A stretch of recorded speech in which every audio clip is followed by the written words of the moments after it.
Well, my friends, doctor ডেতে যারা যারা আমাকে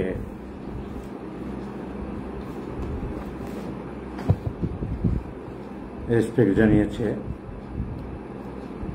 তাদের সবাইকে আমি আমার ভালোবাসা ও স্নেহাশিস জ্ঞাপন করছি।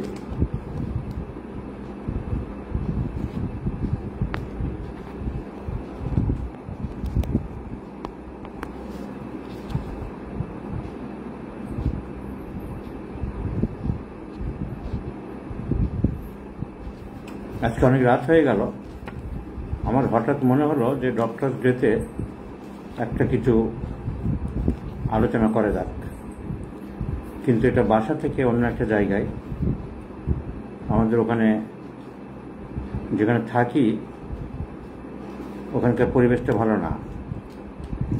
ওই ফ্ল্যাট বাড়ি তো, ওখানে কিছু কুলাঙ্গার আছে, লাতখোর মাল যাকে বলা হয় কুলাঙ্গার। একটা কুলাঙ্গার আছে নিজের মা বাবাকে দেখে না, মা কেমন আছে খোঁজ নেয় না, ওখানে আলাদা ফ্ল্যাট যা হোক করে ম্যানেজ করে নিয়ে থাকে, পাশের থাকে পুরানো বাড়িতে, ভাঙাচোরা বাড়িতে মা বাবা কোনো খোঁজ খবর নেয় না। আর একদল কুকুর নিয়ে আধিক্যতা করে, কুকুরকে খাওয়াচ্ছে, কুকুরকে বিস্কুট খাওয়াচ্ছে, রান্না করে খাওয়াচ্ছে। তো ওইখানে কুকুরের খুব উৎপাত। পড়াতে পড়াতে হঠাৎ ঘেউ ঘেউ করে শব্দ আরম্ভ হয়, তাহলে খুব মুশকিল হয়। আবার এখানে একটা উৎপাত আছে, যারা পুরানো ক্লাস করেছে এখানে কোচিং ক্লাস, তারা জানে যে এখানে আবার কিছু মদ্যপ রাত্রেবেলা খুব মাতলামো করে, নোংরা নোংরা গালাগালি নিজেদের মধ্যে করে। তো আজকের এখনো পর্যন্ত পরিবেশটা ঠিক আছে। আমি 10 মিনিট মাত্র আজকে আলোচনা করব, কালকে সময় পেলে বা অন্যদিন সময় পেলে আমি ক্লাস আবার নেব। যেহেতু কথা দিয়েছিলাম তাই একটুখানি আরম্ভ করছি। সো এখন সময় খুব কমে গেছে, আমার আগের মতো সময় নেই, প্রচণ্ড ব্যস্ত থাকি। প্রত্যেক দিন গড়ে প্রায় 100 রোগী, প্রত্যেক দিন গড়ে প্রায় 100 রোগী সকাল থেকে আরম্ভ হয়। খুব চাপ থাকে, এমনকি রোগীদের মধ্যে খুব তাড়াতাড়ি করে বাড়ি যাওয়ার এই সমস্ত প্রবলেম থাকে। তার মধ্যে আজকে যেহেতু ডক্টরস ডে আলোচনা করব বলেছি, আর আমরা একটা কোর্স আরম্ভ করছি। অনেকেই বলছে, নতুন নতুন যারা আগের ক্লাসগুলো করেনি তারা অনেকেই আমাকে চেম্বারে আসছে, রাত দিন বলছে। আজকে একজন দুজন টাকাও দিয়ে গেল। আমি বললাম এটা আরম্ভ করবো, এরকম প্ল্যান করেছি, তা জোর করে টাকাও দিয়ে গেল। ফলে বাধ্য হয়ে একটা কোর্স আরম্ভ করছি, মেডিকেল, আবার 1 বছরের কোর্স। আমি যখন সময় পাবো আগে ফেসবুকে জানাবো। আজকের আমরা সংক্ষিপ্ত আলোচনা করছি কস্টিকাম। কস্টিকামটা পটাশ কেমিস্ট্রিতে যারা জানে, হাইড্রেট অফ পটাশ থেকে ওষুধটা তৈরি হয়েছে। হানিম্যানের এটা একটা যুগান্তকারী আবিষ্কার। ন্যাশ বলছে যে কস্টিকাম আমি সব থেকে বেশি পৃষ্ঠা দিলাম, মানে 3.5 পৃষ্ঠা দিয়েছে বলে, আর অন্য কোনো বই ল্যাকেসিস ছাড়া আর ন্যাট্রামিউট ছাড়া আমি আর কোনো ওষুধে এত জায়গা দিইনি। Causticum is a very very important medicine. তো কস্টিকামের এখন কি হয়, আমাদের যারা ম্যাথমেটিকা ফেসবুকে ক্লাস নেয়, পড়ায়, তারা সব ওষুধের ABC সব আলোচনা করে, ছোটখাটো সিমটম সব কিছু ডিসকাস করে। আমার যেটা মনে হয়, যেটা শুধু স্টুডেন্টের জন্য না, স্টুডেন্টস বা ছাত্ররা যদি হয়তো অনেকে ক্লাস করে, কিন্তু শুধু তাদের উদ্দেশ্য নিয়ে তো আমার এই ক্লাস না, তাদের পড়ানো আলাদা হবে, ক্লাস আলাদা হবে। যেহেতু এটা প্র্যাকটিশনারদের জন্য, যারা প্র্যাকটিস করছে তাদের জন্য, তাই আমরা তাদের যেটা কাজে লাগবে ছোটবেলার ABCD বা অ কখাগুলো বাদ দিয়ে আলোচনা করছি। এখন এই অ কখা কি ছিল কস্টিকামের, মোটামুটি সবাই জানে। ডান দিকে রোগ বৃদ্ধি হয়, সমস্ত জায়গায়, গলায় বা বিশেষ করে অন্যান্য জায়গায় যদি ব্যথা হয়, সে একটা টাটানো ব্যথা থাকে আর্নিকার মতন। আর্নিকা আঘাত লাগার হিস্ট্রি থেকে ব্যথা হয়, কিন্তু এক্ষেত্রে আঘাত লাগার হিস্ট্রি ছাড়াও টাটানো ব্যথা, যাকে ইংরেজিতে বলা হয় রনেস অ্যান্ড সোরনেস। কস্টিকামের গলায় বিশেষ করে, অন্য জায়গায় যদি এরকম ব্যথা থাকে, rawness and soreness causticum is a very important medicine, এটা একটা সিমটম।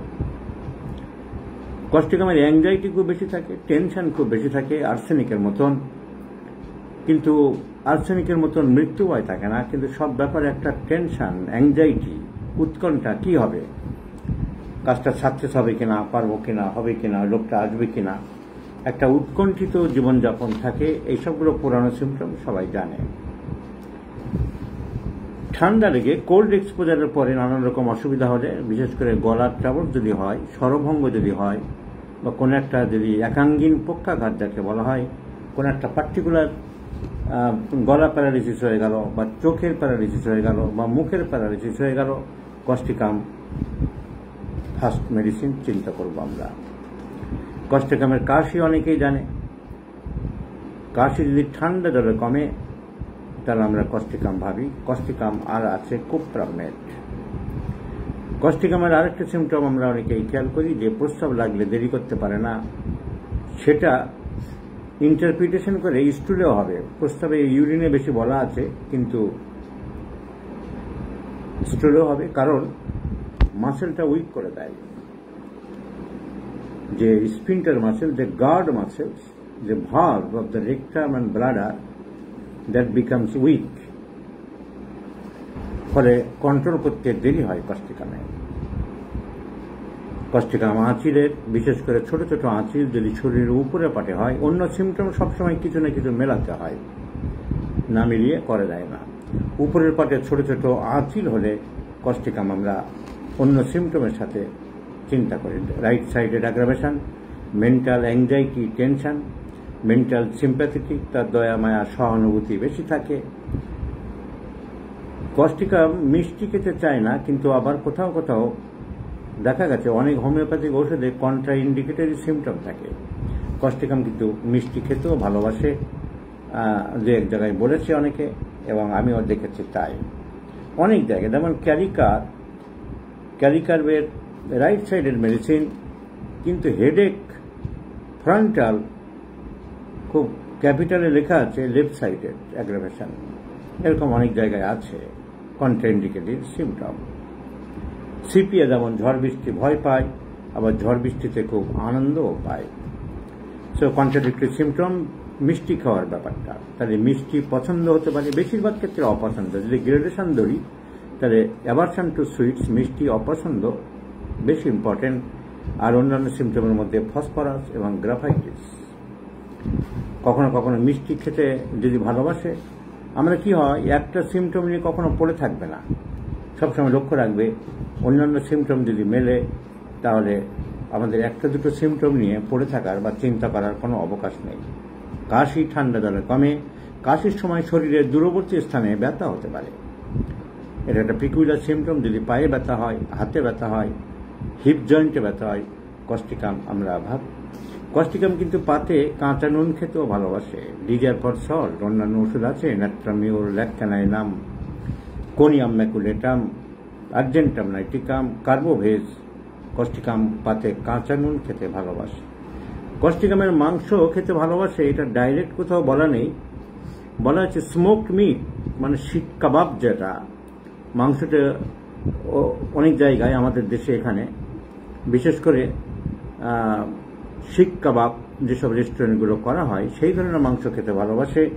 একে বলা হয় স্মোকড মিট, ক্যালকিরাফস কস্টিকামে। সেখান থেকে ইন্টারপ্রিটেশন করে, যদি স্মোকড হোক আর সিদ্ধই হোক আর কাঁচাই হোক আর রান্নাই হোক, যদি ভালোবাসে সেটা ভালোবাসা ইন এনি ফর্ম। ডিম যেমন অনেক জায়গায় ক্যালকিরাফে বলা আছে সিদ্ধ ডিম খেতে ভালোবাসে, কিন্তু কেউ যদি অমলেট খেতেও খুব ভালোবাসে, সেটাও আমরা ধরব যে ডিজার ফর এগস। সো কস্টিকামে অ্যাভারশন টু কয়েশন, সেক্স চার্জটা কম থাকে, like graphites and sepia, aversion to coition থাকে। রিউমেটিক সিমটমস, বাতের ব্যথা, সব রকম বাতের ব্যথায় যদি পার্টিকুলার একটা পাটে হয় এবং ওইরকম টাটানো ব্যথা থাকে, এবং ব্যথা সর্বাঙ্গীন না হয়ে যদি কোনো নির্দিষ্ট পাটে হয়, ফ্লেক্সার মাসেলস, বিশেষ করে থাইয়ের পিছনে বা গ্লুটিয়াল রিজন যেখানে আমরা বসি, এই দুই জায়গায়, বা কাপ মাসেলে causticum is a very very important medicine যদি ব্যথা হয়। সাইটিকা, সাইটিকা দুই দিকে আমরা ব্যবহার করতে পারি। কষ্টিকামিতে রাইট সাইডের মেডিসিন, কিন্তু পরীক্ষায় অনেকেই বড়িকে বলে গেছে, ক্লিনিক্যালি উনি দেখেছেন যে লেফট সাইডের সাইটিকাও কাজ করে। So paralysis of the single parts, jerking of the single parts, zincum metallicum. Paralysis of the single parts causticum. কষ্টিকামের শীত খুব বেশি, অত্যন্ত শীত কাতরে রোগী। এগুলো অনেক বইয়ে গুছিয়ে বলা নেই। হিপার সালফারের মতন, সরিনামের মতন কষ্টিকামি যে very very chilli patient. Fears that something bad will happen, মনে হয় যেন কিছু খারাপ কিছু হতে পারে, এর একটা ভয়। Causticum patient is very sincere. আদর্শ মানুষ, অন্যায় খুব একটা পছন্দ করে না। এটা একটা কষ্টিকামের মেন সিমটম আমাদের মনে রাখতে হবে। আর কষ্টিকামের আমরা দেখব তাহলে যদি ঠান্ডা লেগে হঠাৎ কেউ ছাদে শুয়েছিল বা ভাদ্র মাসে, বা দিনের বেলায় গরম, রাতের বেলায় ঠান্ডা, মুখটা হঠাৎ সকালবেলা বেঁকে গেছে, এই ধরনের লোকগুলো অ্যালোপ্যাথিক হসপিটালে গিয়ে অনেক টাকা খরচ করে, অনেক পরীক্ষা নিরীক্ষা এটা ওটা করে, অনেক খরচ করে লাস্টে সেই কষ্টিকাম দিয়ে সারিয়েছি। অত প্রথমে আসেনি। It's a very good medicine for facial paralysis, যার আরেক নাম হচ্ছে বেলস প্যালসি। অনেক দুঃখ কষ্ট জীবনে পেয়েছে, লং লাস্টিং গ্রিপ, তারপর থেকে অনেকদিন ধরে ঘুম হয় না, ঘুমাতে পারে না, তারপর থেকে from long continuing loss of sleep and long continuing long lasting grief, Costicam is very very important medicine. Causations: long lasting grief, nectar mute, and Costicam very very important medicine. So what's in upper parts of the body? Chili patient, sweets either desire or aversion, rawness and soreness, টনটনে ঘাগা ভাব, ব্যথা সর্বত্র, pain in the posterior parts of the lower extremities, gluteal region or back of the thigh or calf muscles. Chili patient, intense sympathy for others, অন্যের দুঃখ কষ্ট।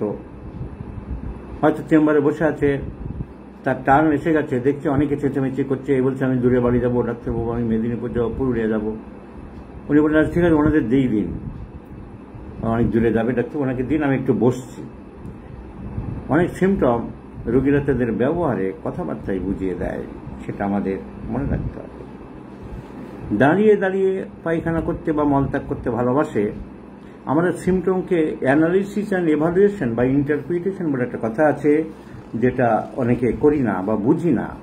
আমাদের চেম্বারে দেখেছি অনেক দুনিয়ার ছেলেরা লিখে দিল যে পায়ে স্টুল, হ্যাঁ আমি একটু দাঁড়িয়ে করি বা আধা বসা অবস্থায়, অর্ধ দাঁড়ানো অবস্থায় করি, আর তার জয়েন্টটা ফিক্সড হয়ে গেছে, সে পারছে না বসতে, আপনি লিখে দিলে। ইন্টারপ্রিটেশন করতে হবে। নর্মাল ভালো মানুষ, যার পায়ে কোনো ব্যথা নেই, যার ফ্লেক্সার টেন্ডানে কোনো ব্যথা নেই, যার হ্যামস্ট্রিং টেন্ডানে কোনো ব্যথা নেই, কিন্তু সে দাঁড়িয়ে তার স্টুল পাস করতে ভালো লাগে, দ্যাট ইজ কষ্টিকা। সিমটমকে অ্যানালাইজ করতে হবে। কেন আপনি যে লিখেছে আমাদের ডাক্তারবাবু, দাঁড়িয়ে দাঁড়িয়ে নাকি বা অর্ধভাবে দাঁড়িয়ে বেন্ট হয়ে স্টুল পাস করতে চান, কোমরে পুরো বসেন না, এর কথা কি ঠিক? হ্যাঁ, কি করবো ডাক্তারবাবু, একদম পারি না, একদম দেখুন না আমি একদম শক্ত হয়ে গেছে, কষ্টিকাম হলো। Operation after bad effects, staphysagria অনেকে চালিয়ে দিচ্ছে, কিছু সিমটম বোঝার উপায় নেই। আর অপারেশনের পরে তার ঘা হয়ে গিয়েছিল, সেপ্টিক হয়ে গিয়েছিল, শুকিয়ে গিয়েছিল, তারপর আবার টেবিলের কোনায় খোঁচা খেয়ে গেছে, ইনফেকশন আবার হয়ে গেছে, স্টেপিসিক গ্রাফ। ইনফেকশন আরম্ভ হয়েছে, আইদার ক্যালেন্ডুলা বা অন্য ওষুধ দিতে হবে, পুজোচ্ছে, স্টেপিসিক দিলে ছেড়ে দেবে। দেখা গেল যে অপারেশন সাকসেস, তারপরে শুকিয়েও গেছিল, কোনো রকম প্রবলেম হয়নি। এগুলো তো ক্লিনিক্যাল সিমটম, কেউ একজন দুজন দেখেছে, অমনি নোট হয়ে গেছে। আমার ক্ষেত্রে যে হবেই এমন কোনো গ্যারান্টিও নেই, কিন্তু অনেক ক্ষেত্রে না বুঝে মাথার মধ্যে একদম ঢুকিয়ে রাখি, এই আইডিয়াগুলো ভুল। সো কষ্টিকা, মন মেজাজ খারাপ থাকে, হাসি খুশি ভাব খুব একটা থাকে না, always melancholy mood, emotional mood, grip mode, এসবগুলো থাকে। লস অফ স্লিপ, যদি ঘুম না হয়ে প্রবলেম দেখা দেয় তাহলে অনেক রকম প্রবলেম হয়। আর দুটো ওষুধ হচ্ছে খুব ইম্পর্টেন্ট, ককুলাস এবং ইগনেশিয়া। অসারে প্রস্রাব করে, involuntary urination, when cupping, লাপিং, sneezing, pulsatilla আছে, কস্টিকাম আছে, এসব ওষুধগুলো আছে। কস্টিকামের সময় চোখের উপরে পাতা আর তুলতে পারে না, যাকে আমরা বলি drooping of the eyelid. Causticum sepia, causticum দিয়ে আমরা অনেক কিছু ইম্প্রুভ করেছি। Gelsemium is very very important medicine. কস্টিকামের আরেকটা সিমটম আমরা ধরতে পারি যে রোগী নির্দিষ্ট ওষুধে ভালো ছিল কিন্তু পুরোপুরি সুস্থ হচ্ছে না। যেখানে আমরা সালফার চিন্তা করি, যেখানে সরিনাম চিন্তা করি, সেখানেও কস্টিকাম আমরা ভাবতে পারি। কস্টিকাম 1 ডোজ 2 ডোজ মাঝখানে দেওয়া যেতে পারে, সিমটম বেরিয়ে। কস্টিকামের একটা পিকিউলিয়ার সিমটম, পেটের মধ্যে যেন চুন ফুটছে। যারা অনেকে দেখেছে গ্রামের দিকে যারা চুন গরিব মানুষরা তৈরি করে, কেনে না, ওই পাথর বা ঝিনুক বা শামুকের খোলা এনে গুঁড়ো করে গরম জলের মধ্যে দিয়ে দেয়, টকবক করে জলটা ফুটতে থাকে। লাইম ইজ বার্নিং, চুন ফোটে, যে কোনো স্ট্রং চুন জলে দিলে ফুটতে থাকে। সো এরকম পেটের মধ্যে একটা যেন চুন ফুটছে বা কিছু একটা ফুটছে, এইটা কস্টিকামের কিন্তু একটা মেন সিমটম। তো আশঙ্কা, উদ্বেগ, নৈরাশ্য, দয়ামায়া বেশি, সৎসাহস বেশি, যেখানে সত্যি কথা বলতে চায়, অসৎ প্রবৃত্তি অবলম্বন করতে চায় না। মেয়েদের মেনস্ট্রুয়েশন দিনের বেলায় বেশি হয়, এগুলো জিজ্ঞাসা করা যায় না, এইসব নিয়ে আমরা এত মাথা ঘামাই না। এককাল এই সমস্ত রয়েছে বইয়ে, ওইসব নিয়ে অত মাথা ঘামাই না। সো কস্টিকামের মোটামুটি কিছু আলোচনা করলাম। 11:30 বেজে গেছে, আমি অন্য জায়গায় পড়াচ্ছি, এখান থেকে বাড়ি ফিরতে হবে। আমি যেহেতু কথা দিয়েছিলাম একটু ডিসকাস করলাম। Thank you very much. আমাদের কোর্সটা আরম্ভ হবে, যারা কোর্স করতে চান তারা ওই দুজনের সাথে যোগাযোগ করবেন। আর এছাড়াও ফেসবুকে আমি সময় পেলে ক্লাস নেব, যদি এখন সময় খুব কমে গেছে। ওই দুজন যারা শাকিল এবং অভিজিৎ যারা আছে, তোমাদের ফোন নম্বরগুলো আমি দিতে ভুলে গেছি, ওই পোস্টে দিয়ে রেখো। আজটা এখানে রাখছি, 11:30 বাজে। Have a good night to everybody my friends.